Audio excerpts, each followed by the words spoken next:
Hey everyone, welcome to Ponytails Talking Pigskins. My name is Laurie Fitzpatrick. Today we are going to cover the exciting, the exhilarant Tyson Campbell. So he's a guy coming out of Georgia. He had Eric Stokes on the other side of him. In high school, he actually played with Patrick Surtain. So with his dad as the coach, so he learned how to be a corner. In high school, it was American Heritage High School. He's a guy that's from Florida, and he got drafted to a Florida team, the Jacksonville Jaguars. So Urban Meyer actually wanted to recruit him out of high school. He went to visit Ohio State, but eventually landed at the University of Georgia. So he's a guy that is tall. He's 6'1". He was 185, I think, in college. Now he's like 192. I think the Jaguars website has him as. So he's trying to gain a little weight, which is good. He he had only one interception in 2020, and we're gonna kind of cover maybe why he only had one interception. But this guy can stay hip for hip with any receiver on the field. There are times where sometimes it seems like his feet are like in cement. So we'll cover some of those clips. We'll show you everything that I found within his tape. So before we jump in, I want to let you guys know that I wrote an article on Tyson Campbell. You can find it at USA Today's The Touchdown Wire. So you can check that out there. And we're going to go in depth on some of the clips that I posted within the article, but we'll also cover some clips that I didn't post in the article. And that's, what I'm pretty excited about. So strap in and let's go over some film. Okay, so right off the bat, I want to start out by immediately shutting down the theory that he cannot be an inside corner. Listen, it's something that's kind of been bugging me a little bit because, I saw on Twitter some people say it's a mistake and he's an outside guy, and honestly, we're gonna go over clips with him playing both. Yes, he's a natural man press coverage or even off coverage corner. But we're gonna go over some clips to show you why he can be on the inside. The Jaguars have two guys on the outside already. They have C.J. Henderson and Shaquill Griffin. If they want to move maybe Shaquill into the middle with Trey Herndon, that's something that they can do. Maybe they'll try that this season with CJ on one side, Tyson on the other, Shaquill in the middle. Um, but I'm gonna give you the reason why um, Tyson can be that nickel, that fifth defensive back on the field. He just shows that he can blitz from the outside. He shows his speed, and he's a fierce tackler. I actually have a ton of clips with him just going off at the line of scrimmage in the backfield. So we're gonna see those now. So let's check him out on the inside here. He This is not against Devontae Smith, but I believe it's the running back coming out from the backfield. He stays in front of him. He gets his arm. I mean, he barely gets his arm on him, but he does still give him a little bit.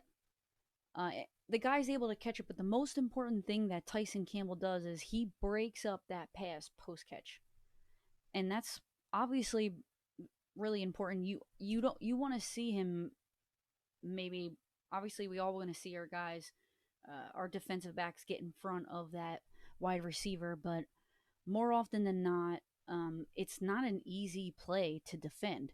It's super quick, it's timed, and a lot of times these balls are placed in the perfect spot where there's nothing that you're going to do to break this pass up. So honestly, the only thing he could do and the thing that he did was break it up post catch, and that was really good work by him.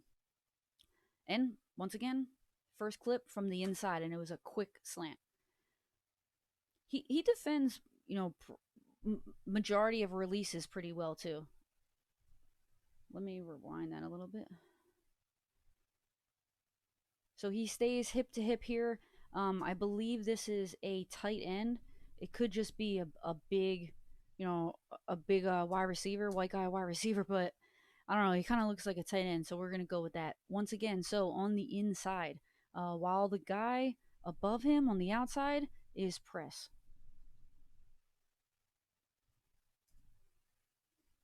He stays with him. He kind of scoots along and stays hip to hip with him. Here he is against Devontae Smith from Alabama. He's literally stride for stride with this guy. Look, you can see his legs compared to um, Devonta Smith's legs. They are just going at the same exact time. And he's right by him. So here, he almost kind of gets. He almost like one of the best things about Tyson Campbell is how much he stays square. And here he almost kind of got beat on this release. He goes the inside, 2 steps, one, oh, then he steps back again, and he still keeps his hips square. Any other corner at that moment would have already maybe open his hips to the outside, and it would have been a lot harder for him to turn back around and then guard him from the inside. So he keeps his hands on him at the maybe a little bit past 5 yards, but that physicality you want to see. So he's running with him stride for stride again, and this is a vertical route from the outside. He sees when his defender is kind of slowing down, looking for the ball, so he decides, let me look for the ball, and he's able to jump up and bat that pass out.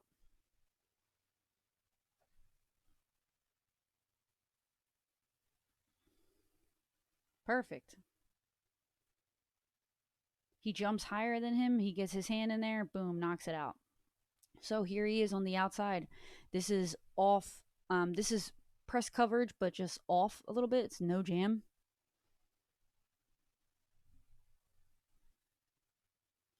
Here is Tyson Campbell against.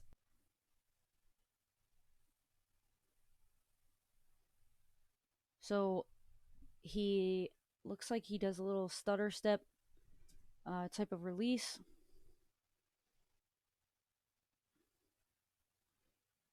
Tyson stays square the whole time. He literally waits for his wide receiver to make the move, and then he makes the move. And that's good. The fact that he can stay square is really beneficial. So staying square as long as possible is good, because then you don't commit to one side. So you're able to basically change direction a lot quicker.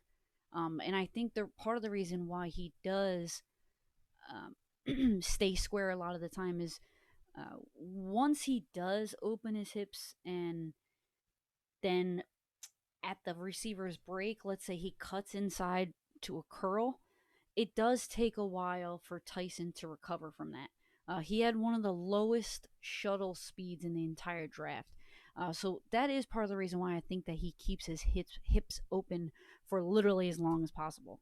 But this pass was awesome against Seth Williams. He defended this with the best possible way. He turns inside, like when the receiver turns to look for the ball, that's when, as a corner, you're supposed to look for the ball.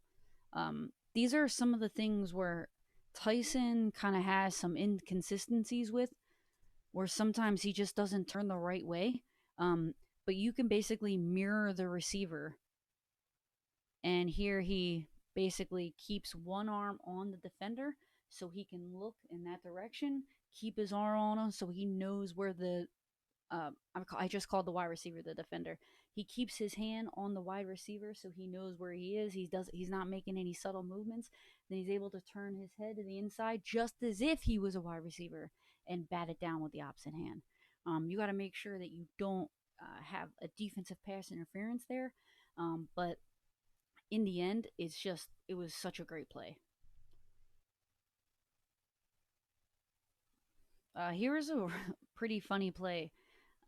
The quarterback scrambles a little bit. He actually gets the ball tipped, and then Tyson's wide receiver goes up to get it, and he defends him by not batting the ball away. So here it is. It gets tipped. Number 3 comes in, boom, knocks it right out of his hand. So that's something that he does really well, is he stays focused throughout the entire play, and while that receiver is going to the ground. Here he is at the top of the screen playing, I believe he's defending Kyle Pitts. So he keeps his hips square. He doesn't open them, so it allows for a quick recovery, and it let's say it lessens the space where the wide receiver can go. You can dictate more often than not. You can push him out because you have your hips square still. So that ball did not get thrown to Kyle Pitts, but the point was that Tyson stayed on him the entire way. And it just shows you that he's able to defend tight ends and even one of the best in college football.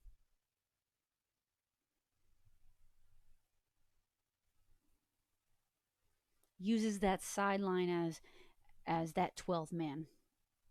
Now, here he is in zone. He's off coverage. And well, I can't even say this is zone because one thing he runs well and what Georgia runs a lot is man match. So there's more than just the man and zone coverages. There's man match and zone match. So the match means I have this guy unless something happens. So I have this guy that's running the curl. Unless he stops moving, then you can look at the quarterback. So you're kind of matching and going by what the quarterback is doing. And he runs man match really well. And they do it a lot in Georgia. So it's something that I would expect the Jaguars to be running as well.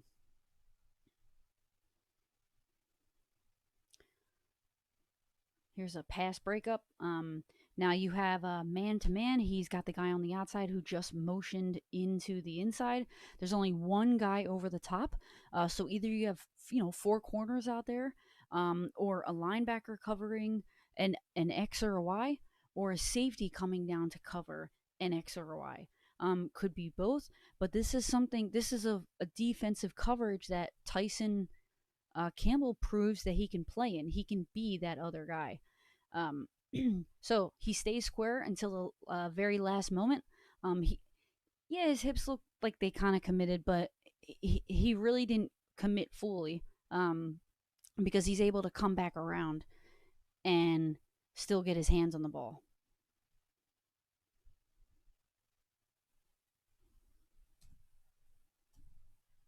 Okay, he does commit fully, but he's basically he's not running to the side and backwards. He's literally running like backwards, and then taking off that back foot when that break happens. So he's basically running that inside leverage, and he's trying to like funnel that wide receiver inside. And even though he goes outside, he's able to, since he's facing the inside, he's able to just take his back foot and change a direction pretty fast. And there he's pretty physical. Got his hands around the hips of the wide receiver, and boom, jumped right in front of him. That was a really good play by him.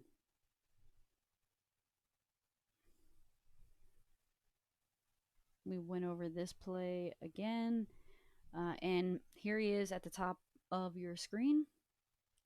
And this is gonna be kind of like a pick in a way. So what you have here is a number 19 kind of coming over, and he's going to try to get in the way of Tyson Campbell. So Tyson kind of anticipates that a little bit, and he actually steps up, and Mac Jones has to throw to another location. So he basically watches film. He knew that Devontae sometimes likes to run those bubble screens where he steps up a little bit. You have a slot receiver coming in to kind of get a little screen there, and then a wheel route, and Devontae steps back, takes it, and you have a blocker. But Tyson Campbell was able to step in front, and Mac Jones had to check it down. So this anticipation is something that we want to see a little bit more out of him. Um, but he basically forced Mac Jones to go elsewhere, and telling you that that's a good secondary right there. That's pretty much all you want. You want to give time to your defensive lineman to get that quarterback. So Joe Cullen is gonna want to. He's gonna want to run a lot of press against the offense. So it takes longer for his wide receivers to get open, and he plans on attacking and blitzing from everywhere on the field. So You're going to have the defensive lineman rushing the quarterback, maybe some inside blitzes, and the quarterback's going to have to figure out what he wants to do with it, right? So if your corners have those wide receivers covered, then it's going to take him. He's going to want to hold on to the ball longer so he doesn't throw an interception, and then boom, get a sack. So that's basically what this is something that you want to see out of your corner, kind of stepping up and anticipating where that play is going. So that's just a really good play off the ball here. All right. So against Florida again, we have Tyson Campbell on the X. He's opposite of the trips. So he's going to fall back a little bit. He's going to look like he's man to man, and then that safety's going to step up. So this is man match again, right? So he looks like man unless you see that X receiver. I'm sorry, he doesn't have, unless you see that first receiver. So he has X, and then that first receiver within the trips, he's gonna come all the way across the field, and Tyson's gonna drop off that quick slant. He drops off, then he gets deep. Now this pass is going to the wheel for the running back, and that's not his fault that Tyson was not there, because he doesn't have to be there. Okay, you have this linebacker that's supposed to be covering that running back. Um, so his job, wasn't done, or Tyson's job was done, but the linebacker's the one who messed up. And there's that little screen that this wide receiver runs just to kind of get. He's looking right at that linebacker. He's like, "Where are you gonna go? Because I'm about to just end your world, buddy." And that's gonna allow that wheel to get open.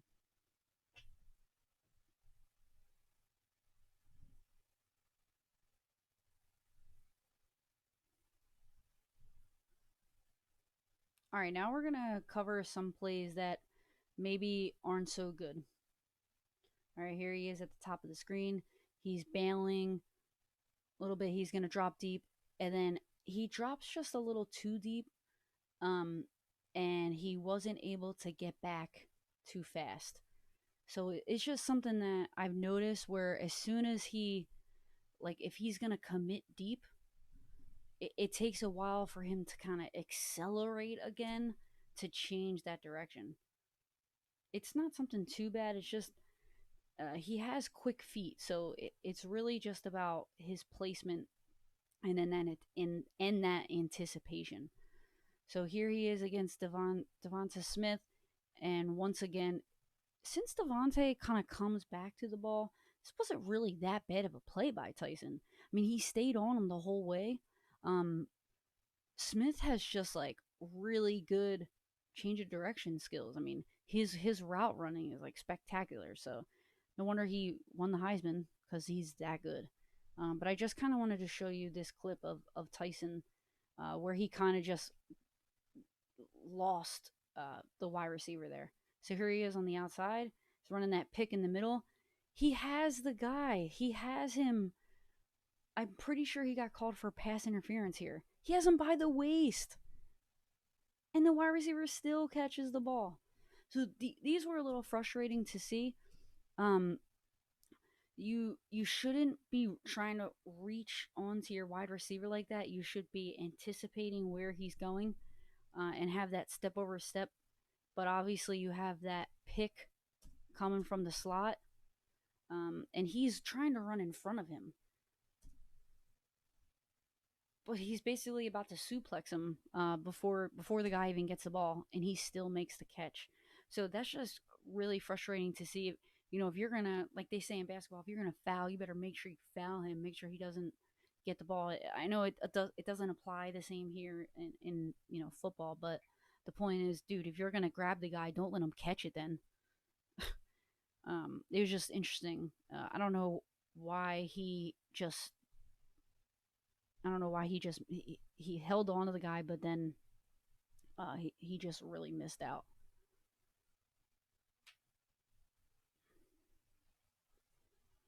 So you see, he's kind of looking to the outside. He should be on the inside of him here, so he can take his left arm, wrap it around the out the his left, and then his right arm on the wide receiver's right arm and just get right in front of him and knock it down. But instead, he kind of runs past him.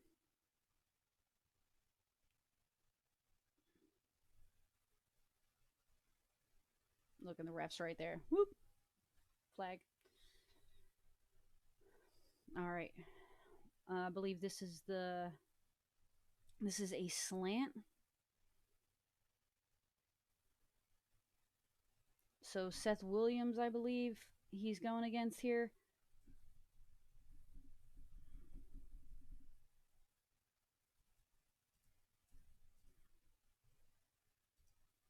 He kind of commits, bounces a little bit to the outside, and then he's not able to recover as fast. He stays square, which he's staying square, which is great. So you think that he wouldn't have to turn his hips so much. But once again, it just seems like he kind of has his feet in cement at times, where he's not able to recover as fast. And here was literally a perfect throw because he was right on him, just like he was the other guy, but he was able to make the catch.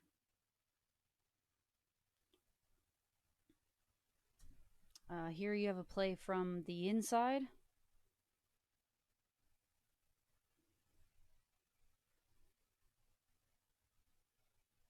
He's step for step, but then instead of turning to the inside to look for the ball, he turns to the outside. So he turns into the receiver. You should be turning inside to look as if you were the wide receiver. You want to turn your head inside to look for the ball, inside towards the field. And this time he turns outside and he basically just has no control over what his body is doing. So the guy catches it and he just holds on to his leg for dear life. So there's just those little things that he has to kind of clean up. But see, he runs. Why does that keep jumping?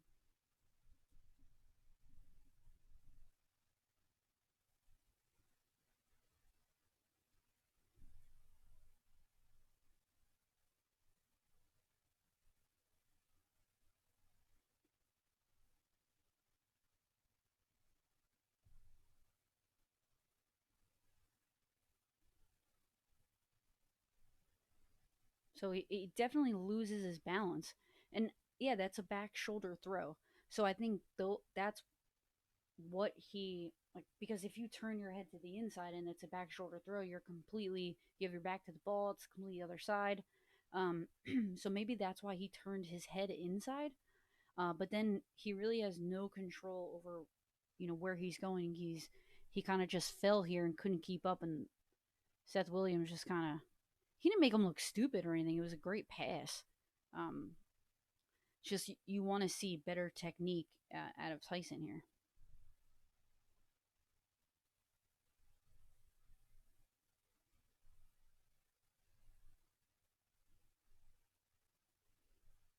Here he's beat in his release at the bottom of the screen.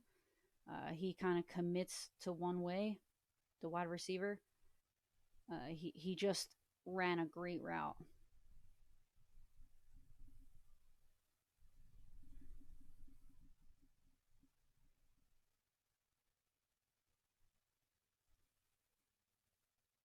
1, 2, 3, stutter, and then boom, right cuts right into the inside. That was a dirty release.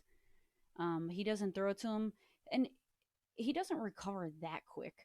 He does okay, recovering there. Let's get back there. He does okay, but it's just something that you don't want to get beat on a play like that.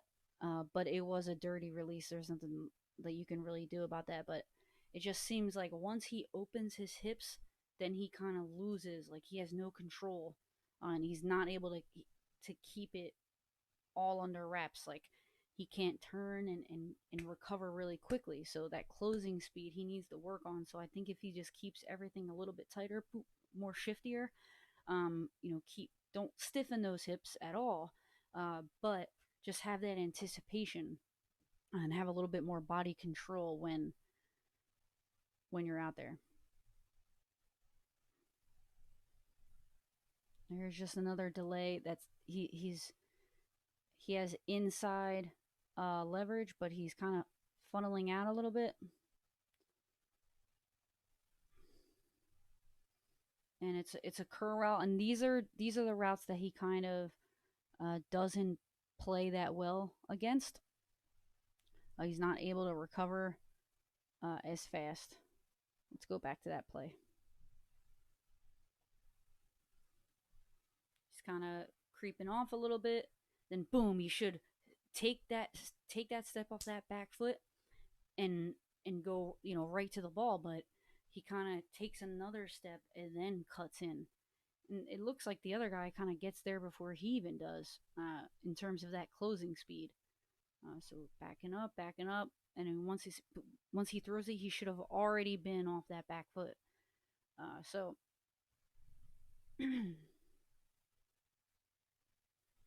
okay, here is a play where the corners kind of get lost. So it's a switch, but this time the inside corner kind of made a mistake and didn't talk because it seemed like he was going to go with his guy, right? And then he decides not to. Ugh. Oh, I'm going to fall back a little bit. And then Tyson kind of has to recover from that, and he's not able to. That wasn't really his fault.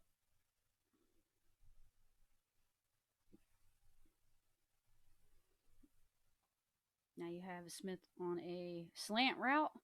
Perfect throw. Really good coverage, and there's nothing that you can really do about that. Yeah, I guess that separation, he's off of him a little bit. I would like to see him jam a little bit, but it is Devontae Smith, so he doesn't want to get beat deep.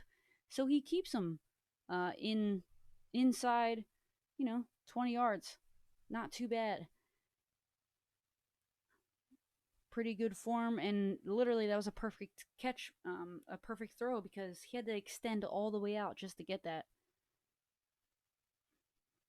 Mac Jones, man, he's got some short intermediate precision passing. Look at that throw.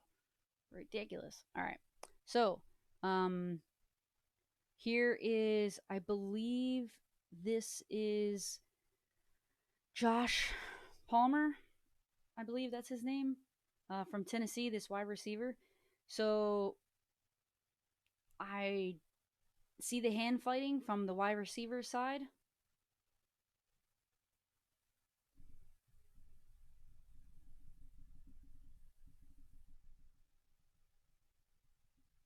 But he doesn't try to keep, like, he should maybe try to stack the wide receiver, even like get in front of him, kind of slow his route down, but he doesn't. He's not pushing him to the outside either, unless he does a little bit later. No, he doesn't, because he's actually getting beat right now. So this wide receiver is giving himself the sideline, and this is going to have to be another perfect throw. I kind of wish the camera was a little bit better on this one, but he makes the catch. Let's see it from the back angle. It's a little bit easier. So you see how there was a more space for the wide receiver? It's because he didn't try to push him out of bounds. He should stay hip to hip, kind of use his shoulders, stay with him the entire time, and kind of use the sideline as his friend. In this case, the sideline was kind of used against him. And there was only a little bit of space in the end zone for him to even get that ball in. But hey, there was space, so he got it there, and it ended up being whoa. And it ended up being a touchdown. Does he look to the outside, inside? Let's see.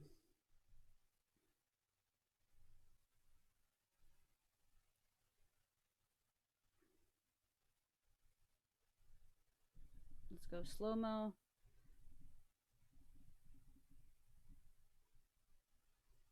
He looks really late. That's why. He's just turning his face mask now. Yeah, he looked a little too late. So as soon as that wide receiver's eyes light up, and you can only know that by being able to see his face. right? As soon as you see that wide receiver's eyes light up, you're supposed to turn around and look for the ball. And that time he just looked a little bit too late and didn't wasn't really physical enough at the line of scrimmage. So here he is on the blitz. I should have clipped a lot more of these blitzes, but he gets there pretty fast, and that was just something that I wanted to show. Um, Here he is at the bottom of your screen.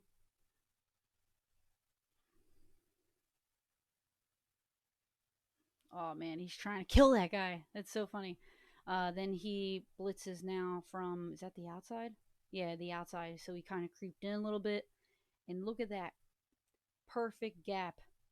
Woo! He doesn't get him, but he dives into him. Perfect lane right for him, and he has to get rid of the ball. So pretty good blitzes by him, and now we're gonna see some clips on his physicality.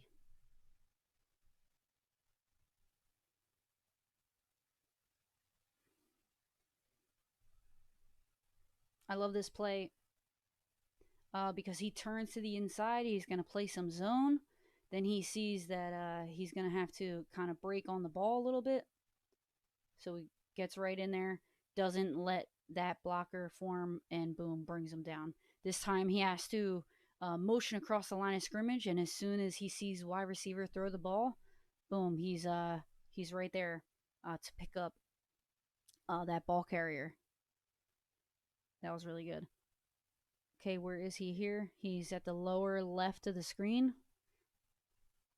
And he's used to these concept routes, right? So his outside guy runs a curl, the inside guy runs like a corner.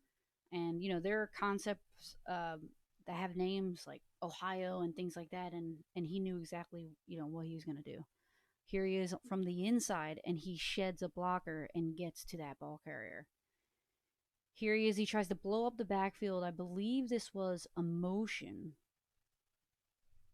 So it's a motion, and once he motioned in, he was free to go because he didn't have any wide receiver running to his side or anybody like that for him to pick up. So he's like, all right, let me try to blow up this mesh point right here, and he forces the running back to the inside because if he just shoots the quickest, you know, from A to B, that running back could bounce to the outside, and that's the number one thing you don't want to do as a defense. You don't want to basically, you know, force him to the outside and give him the sideline. You don't want to seal your own edge, right? So you want to force him inside to your tacklers, which is most likely the linebackers. So always force them inside, and he does that here. And his team makes the tackle. Here he is, really forcing the ball carrier again. This is Najee Harris, forcing him inside, and he has to cut in, and boom, he's able to make sure his teammates get that tackle.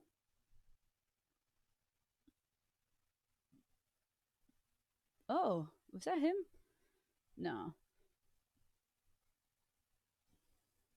I think that's number 2. Okay, I think that's one of their safeties.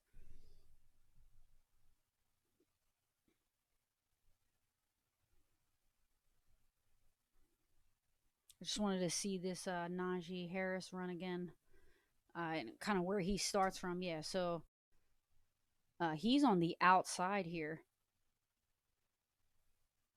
being blocked, and he sheds that blocker and gets right to the outside to force him in. Definitely really good play by Tyson.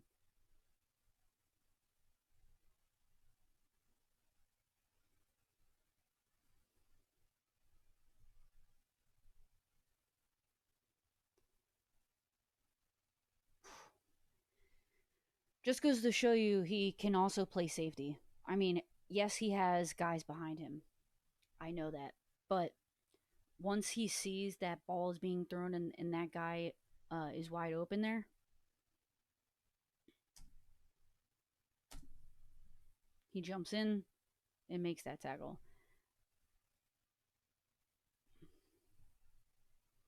There's some plays where, is that his guy?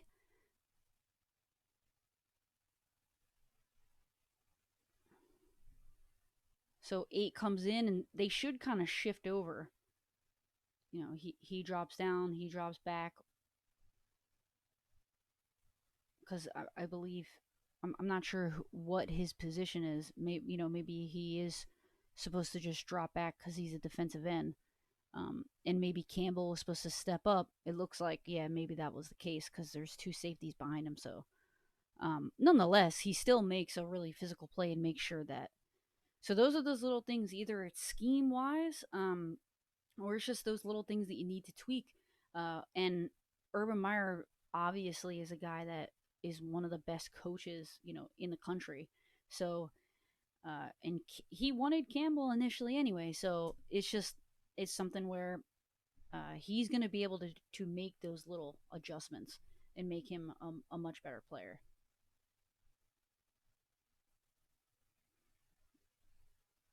Just tackling one guy right at the line of scrimmage. Here he is, way back. Just kind of giving some room. All right, now my guy shifts over. Looks like a little bit of zone. Oh, we watched this already. This was one of the first physicality plays. Yeah. Oh no, we didn't. Yeah, he shuts this blocker pretty well. Um, yeah, he's not the one that makes the tackle, but it just goes to show you he keeps his outside arm free. Those are the things that they teach you for being a linebacker is keep your outside arm free. If you can't make the tackle, then force him inside. But if you have that outside arm free, then there's a better chance that you're going to get off that block. And once again, he doesn't make the tackle, but he's in the right spot. He goes to the outside and makes that back go in, and there you go. His team gets it, gets that tackle.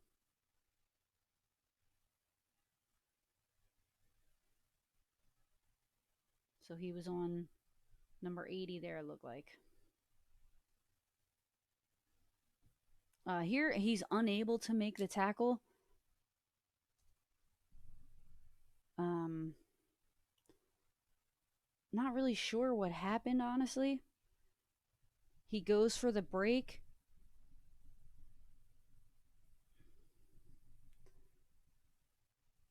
And he leaves his feet. That was the problem. And he's only, 185 at this point. So he's getting drugged and boom.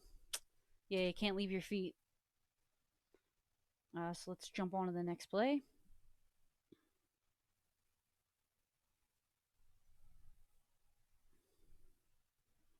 Same thing.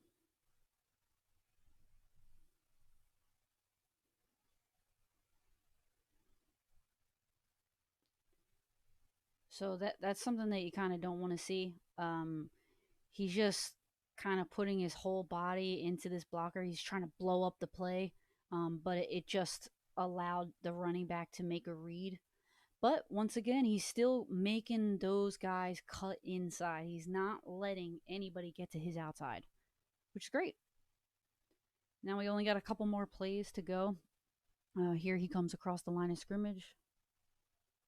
Oh, this we saw that already. He does not go across the line of scrimmage. Um, Here he makes a tackle. He breaks on it pretty well. Makes that tackle. I believe maybe we saw that already.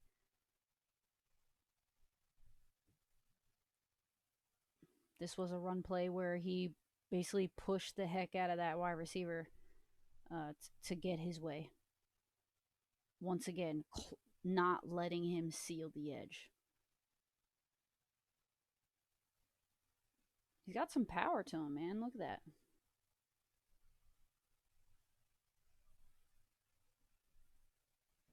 Pushes him at least like 4 yards.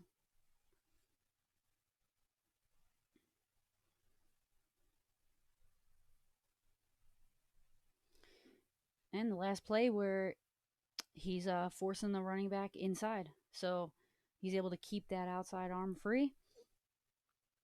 And I don't know if that's number 8 or Devonta Smith, but he gets to the outside once again. So I think he's going to be a run stopper. He's also going to be a guy that comes in to play the nickel position, maybe to play man to man because he's a little bit faster than Trey Herndon. So he has a little bit of learning to do, as we can see, but his physicality is there, and that's probably from when he played safety. He he's able to keep one arm free and force the runner to the inside. So that's another part of that physicality that you like to see. Maybe from once again when he played at safety. Um, so he can play the outside, he can play on the inside. He's best in man, maybe not jam because he's not jamming guys at the line of scrimmage. You know, it's something that you're not seeing. He's kind of relying on his speed to keep up with that wide receiver. Um, Not too many guys are stacking him though because of his speed. So he can come in nickel packages, dime packages. If there's if there's 12 personnel, 2 personnel,